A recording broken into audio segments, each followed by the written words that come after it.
I'm going to talk about the TNT Center. It is the town community center across the street from the Crazy Horse School. In this two-story building are many rooms. On the first floor is the community nurse station. This is where the locals brought their babies and children in for immunizations during their days of coming and going. Our groups of girls shared would look like a home ec room with about a dozen others from Minnesota. Kitchen cupboards line the walls as well as a refrigerator, but it had strict instructions. Do not use. Towards the center of the room was an island with cupboards and a sink. Many of us brushed our teeth and washed our hair at night. We slept on air mattresses with our belongings scattered about. About 30 girls from Minnesota and Boston shared a classroom devoid of furniture, just their mats and their belongings. Across the hall was a gymnasium, reminiscent of the YMCA with running track about the basketball courts. This is where we hung our wet towels and swimming suits on the railings. Between work projects, meals, and activities, we all gathered here and played hoops, hacky sack, volleyball, and card games. Most gymnasiums have showers.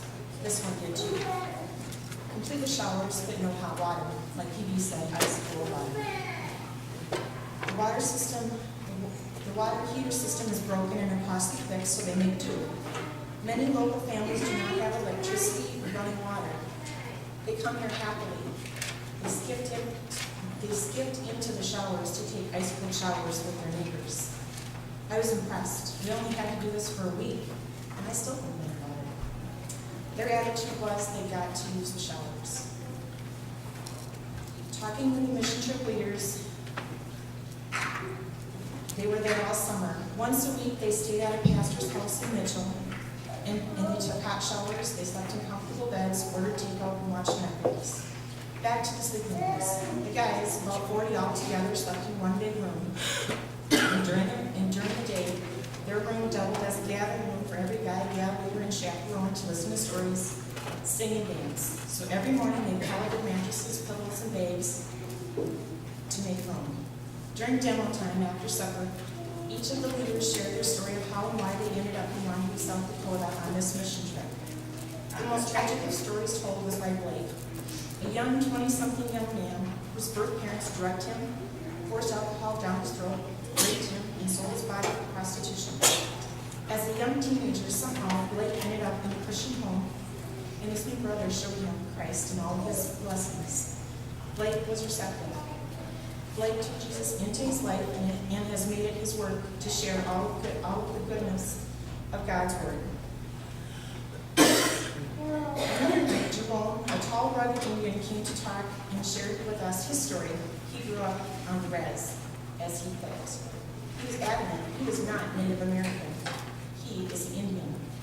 The white man came up with the term Native American. He is an Indian. All of his life, he knew the struggles of his people and he wanted to help them. However, he also knew that he needed an education in order to get others to listen and also help. And I quote from Jerome, "My degree doesn't do me any good here on the res, but I realize people won't take me seriously without one." He traveled through Texas and Wisconsin and earned his degree, I think, in River Falls, Wisconsin. Jerome helps his people by traveling and connecting with others who want to help from all over the United States. He's the point of contact for the reservation. One day, our group got to go to Jerome's house and we helped unload and deliver mattresses to people who didn't have.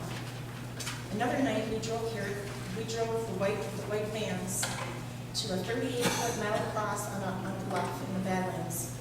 This cross is made of recycled metal pieces and is at a family cemetery filled with wooden headstones. Many Indian names and men who also served in the U.S. military. We arrived at the cross at dusk, a beautiful sight. We prayed and sang songs, just like when I was a kid on the Mississippi singing Kumbaya. The view from the bluff was spectacular, and it will never leave my mind. The final story I have to share is the foot washing story. On our last night before leaving home for Wisconsin, we gathered one last time in the dimly lit room. Each church group sat in a circle. Our small, intimate group was perfect for this exercise. Without reading John 13, verses 1 through 17, Jesus washed the disciples' feet to show how much he loved them. He wanted his disciples to learn to serve and love others too. Jesus wants us to serve and love people just like his disciples did. We show love by serving and helping others. In our church groups, the mission leaders washed the adults' feet, and then they prayed. The leaders left the groups.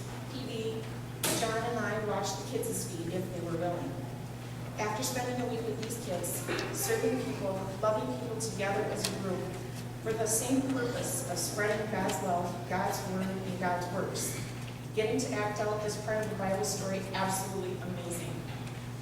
Each one of us, we got it. But only me and the girls were crying. I even got to wash my son Wyatt's feet. During this trip, each and every one of the kids displayed their faith in Jesus and spread his word through prayer, talk, work, and play. It was fun to see all of them making friends from Minnesota and Boston, all having the same goal and intention on this trip, to serve and love others just as Jesus did. I am so very lucky to have gone on this trip with this great group of kids. It is something I will always think of.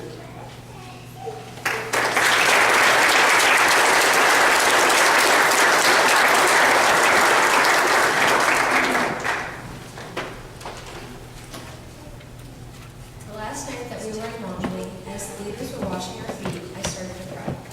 I was thinking about how we were going back to our homes with hot water and closets full of clothes, while the kids from the reservation were at home. Some of them had been having running water, and most of them wearing the same clothes.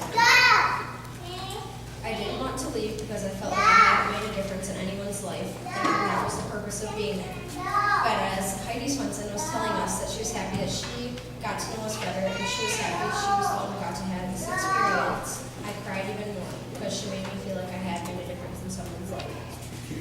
This experience is one that I will never forget, whether it is singing in the car, on the ride down, or trying to get Jake to smile, or playing What Are the Odds.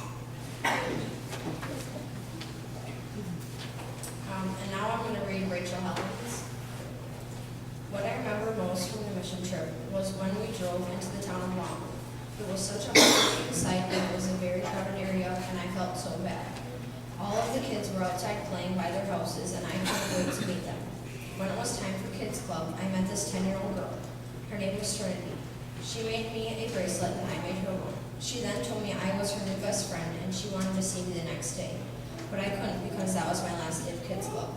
It was a very emotional moment for me because I realized that I made an impact on her life. She opened up to me and told me about everything. At the end of the week, it was Tori and my turn to help with Jerome's son-in-law's house. I felt like I was making a huge difference in the family's lives because we were simply picking up broken glass all over the family's yard.